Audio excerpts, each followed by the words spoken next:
My name is Wendy, 18 years old. For almost my whole life, I've lived with my dad. I've always cherished and been thankful for all the hard work he has been through for our family. Yet, when I was 17, I realized the true face of my dad. He did something so horrific that now I still can't seem to forget it. It's like a ghost that keeps haunting me, unable to leave my head. When I was a child, I didn't get to live with my mom. All I know about her was always what my dad told me. And he always says one thing, that she died right after I was born, and then he refuses to give up any more information about her. At first, I was very surprised and couldn't believe the fact, but then I realized, ever since my mom died, he never dated another woman. Even though there's been no shortage of women coming his way, he always finds any possible excuse to reject them. Maybe he still loves my mom very much, and he doesn't want to talk about the very thing that hurt him the most. I respect his decision. Like he says, my mom is dead. We should give up the past and move on. Therefore, I stopped asking him any more information about my mom. But deep down in my heart, I still hope that one day he would tell me about my mom. Life goes on. I grow up in my dad's arms. He always cares about me and protects me. However, my dad's care sometimes can be very negative. He made his own rules and forced me to obey them. He always tried to lock me in the house so I wouldn't socialize with people. And the excuse he used is that it's for my own good. One time I was invited to Rose's birthday party, my good friend from my childhood. Because of all the fun I had, I forgot to tell my dad about this. Right after I got home, I suffered from his anger. He was so upset. He yelled at me badly. He even said that I was a bad daughter, so much that made him go look for me everywhere. Even though I tried to apologize, nothing I did could ease his fury. My punishment was being grounded for 1 month in the house. Not only that, my phone and laptop were also confiscated. He didn't allow me to contact any of my friends because he thought that they were the reason I was such a bad daughter. But I think that his thoughts and punishments were very unreasonable. However, I was wrong, so I took his punishments. I thought that when my dad's anger was eased, everything would go back to normal. But no, his obsession of control over me got worse. That day, my class organized a picnic trip. I was very excited because I finally could go outside the house for a day. Being grounded was driving me insane. I decided to wear a 2-string shirt and a cute skirt. It would be suitable for outdoor activities. But when I was about to step out of the house, my dad stopped me. He stared at my skirt and got very upset. "What are you wearing? Only whores would wear those." He yelled at me and made me change to another outfit. I couldn't believe my dad would say that to me. It was a very normal outfit, typical of girls my age. I refused his orders and said he was being too strict and unreasonable. But he didn't care about what I said. I made an agreement with his cold eyes, saying that if I wanted to take the trip, I would have to change clothes. If not, I wouldn't ever be allowed to go out of the house after the trip. Looking into his red, furious eyes, I could feel that he wasn't joking about this. I reluctantly followed his orders, returned to my room, and changed clothes. I was very angry at him. His behaviors were making me out of breath. I needed this picnic trip more than anything else to escape from my dad. I didn't answer his phone calls as well as his text messages for the whole trip. And when I returned home, he did something so horrible to me. I found out that nearly all my clothes in my wardrobe were gone. Skirts and short-sleeved shirts all disappeared. I ran downstairs to ask him. He was cutting up all of those clothes. "Why are you doing this to me?" I yelled. "All of this is for your own good," he answered indifferently. I got very angry about this. He was also furious at me and almost hit me, but he stopped. He was like a different person, angry and scary. I teared up and went back to my room. From that day, My relationship with my dad had officially cracked. I tried to ignore him and not talk to him.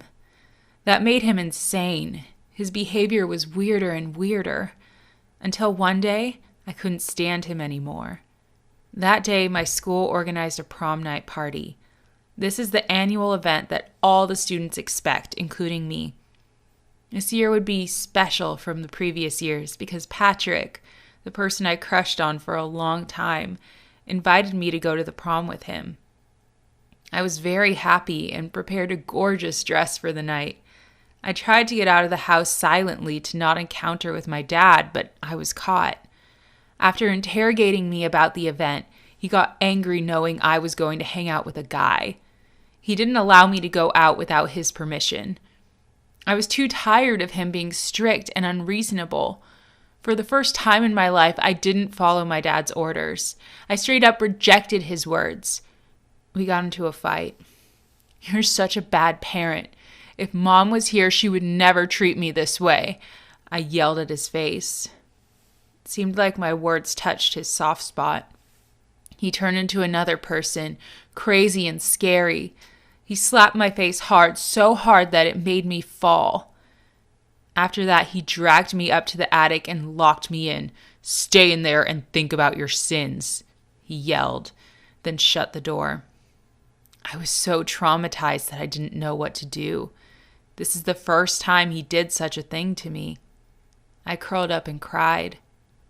I sat in the attic alone with dust and bugs. I held my knees tight and cried loudly. Why does mentioning Mom have such a big influence on my dad's behavior, making him so scary? And what was he going to do to me? Hello, my name is Lily. From the title, you can probably guess what I am about to tell you. Get yourself ready, because what I am going to tell you is the scariest thing I have experienced in my life. When I was 16 years old, I was a girl who you could say was okay, not outstanding, but eye-catching. It was a normal Saturday night like usual. I was lying on my bed, scrolling through my phone, watching movies, playing games, and FaceTiming with my friends. One of my friends suggested that I try using a trending dating app. The reviews say that this app can help find me new guys in my area. After a few scrolls, I saw a boy from the same school as me. He also used this app, and he had just joined a few minutes ago. Anyways, I clicked to see where he lived. I was a little surprised when it said that he was 0 meters away from me. I reassured myself with the thought that this might be an application error, because the app was new anyway. I swiped right. He's cuter in real life than in the picture, I thought. He swiped right too. I jokingly texted, "Hey, cute guy." He replied, "Hey there." I asked, "Can I get another picture of you? You look really nice." And he sent me a picture. I was a little startled because the picture looked pretty scary. His surroundings were dark with only light shining on his face. "Did you turn off the light and go to bed?" I asked. "No," he said. "I'm under your bed." A chill ran down my spine when I read those words. The comfortable bed I was lying in suddenly became cold and terror-inducing. "That was funny," I replied, with my hand reaching out to turn off the lamp. I felt like I was frozen when I saw that there was a tiny light emanating from under my bed. The light went out quickly. I screamed, turned the switch back on, and ran out. I closed the door, running along the corridor while screaming for my parents. Both rushed out of their bedroom. I said, there's something under my bed." My parents quickly took me to run into my sister's room, and the whole family hid inside. We called the police. I looked out the window and saw someone jumping out of the window of my room. When the police arrived, they started taking our testimony and using CCTV.